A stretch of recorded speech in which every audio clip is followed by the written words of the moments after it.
నమస్తే, welcome to Disha TV. Telangana కాంగ్రెస్లో అసంతృప్తి జ్వాలలు రగులుతున్నాయి. కొందరు ఎమ్మెల్యేలు సొంత పార్టీపైనే బహిరంగంగా విమర్శలు చేస్తూ వార్తల్లో నిలుస్తున్నారు. అందులో మొదటి నుండి పార్టీలో ఉన్నవాళ్లతో పాటు అధికారంలోకి వచ్చిన తర్వాత చేరిన నేతలు సైతం ఉంటున్నారు. ఇటీవలే కాంగ్రెస్ సీనియర్ నేత జీవన్ రెడ్డి పార్టీకి గుడ్ బై చెప్పిన సంగతి తెలిసిందే. జీవన్ రెడ్డి బీఆర్ఎస్లోకి వెళుతున్నట్టు ఇప్పటికే ప్రకటించారు.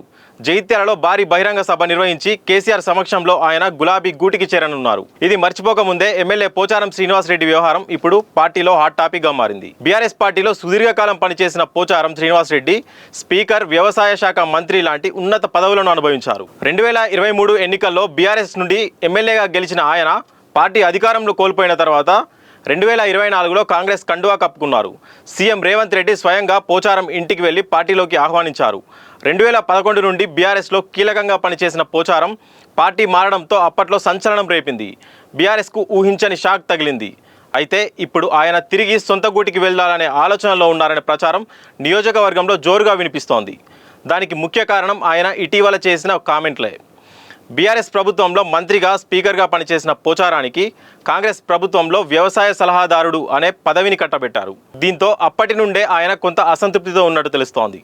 మరోవైపు దశాబ్దాల రాజకీయ అనుభవం ఉన్న నేత తన మాటను పట్టించుకోవటం లేదని బహిరంగంగానే ఆవేదన చేయడం ఆశ్చర్యకరంగా మారింది. సిద్ధాపూర్ రిజర్వాయర్ నిధుల విడుదలలో ప్రభుత్వ నిర్లక్ష్యం పోచారానికి కోపం తెప్పించింది. దీంతో నిధుల కోసం మంత్రుల కాళ్ళు మొక్కాలా అంటూ తీవ్ర స్థాయిలో మండిపడ్డారు. నిధుల కోసం ఇప్పటి వరకు 20 సార్లు అడిగినట్టు తెలిపారు. కానీ ప్రయోజనం లేదని, మంత్రులు తన ఫోన్ కనీసం రిసీవ్ చేసుకోవడం లేదని ఆవేదన వ్యక్తం చేశారు. రాష్ట్రంలో అసలు ప్రభుత్వం ఉందా అని ఓ రేంజ్లో పోచారం ఫైర్ అయ్యారు. బీఆర్ఎస్ పార్టీ నుండి ఎన్నికైన పోచారం తర్వాత కాంగ్రెస్లో చేరగా ఇప్పుడు సొంత ప్రభుత్వంపైనే ఈ రేంజ్లో కామెంట్లు చేయడం పార్టీలో, నియోజకవర్గంలో సంచలనంగా మారింది. ఇటీవల జీవన్ రెడ్డి బీఆర్ఎస్లో చేరడంతో పోచారం కూడా గులాబీ కండువా కప్పుకుంటారా అన్న చర్చ జోరుగా సాగుతోంది. అసంతృప్తి ఇలానే కొనసాగితే ఆయన పార్టీకి గుడ్ బై చెప్పే అవకాశాలే ఎక్కువగా కనిపిస్తున్నాయి. సీనియర్ నేతగా కేసీఆర్తో పోచారం శ్రీనివాస్ రెడ్డికి సన్నిహిత సంబంధాలు ఉన్నాయి. బీఆర్ఎస్ పార్టీని వీడిన పోచారం శ్రీనివాస్ రెడ్డి ఎప్పుడూ కూడా ఆ పార్టీపై పెద్దగా విమర్శలు చేయలేదు. రేవంత్ రెడ్డి వ్యవసాయానికి ఇస్తున్న ప్రాధాన్యతను చూసే కాంగ్రెస్ పార్టీలో చేరుతున్నట్టు ఆయన అప్పట్లో చెప్పారు. మరోవైపు ఇప్పటి వరకు పోచారం 7 సార్లు ఎమ్మెల్యేగా గెలిచి ఉమ్మడి నిజామాబాద్ జిల్లాలో కీలక నేతగా ఎదిగారు.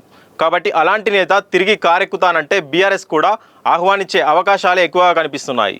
ఇక ఇప్పటికే జీవన్ రెడ్డి అధికారంలో ఉన్న కాంగ్రెస్ పార్టీని వీడటంతో ఆ పార్టీకి కొంత నష్టం జరిగినట్టయింది. ఉమ్మడి కరీంనగర్ జిల్లాలో కీలక నేతను కాంగ్రెస్ కోల్పోయింది. ఈ క్రమంలో జాతీయ నాయకత్వం జీవన్ రెడ్డితో చర్చలు జరపాల్సి ఉందని సొంత పార్టీ నేతలే వ్యాఖ్యానించారు. ఇప్పుడు పోచారం సైతం అసంతృప్తితో ఉన్నారు. ఆయన కారు పార్టీలోకి వెళితే ఉమ్మడి నిజామాబాద్ జిల్లాలో పార్టీపై ప్రభావం పడే అవకాశాలు ఎక్కువగా కనిపిస్తున్నాయి. మరి ఇలాంటి సమయంలో హస్తం పార్టీ ఎలాంటి నిర్ణయం తీసుకుంటుందన్నది ఆసక్తికరంగా మారింది. తాజా పరిణామాల నేపథ్యంలో పోచారం పార్టీని వీడతారా, కాంగ్రెస్లోనే కొనసాగుతారా అన్నది చూడాలి. మరి థ్యాంక్ యూ ఫర్ వాచింగ్.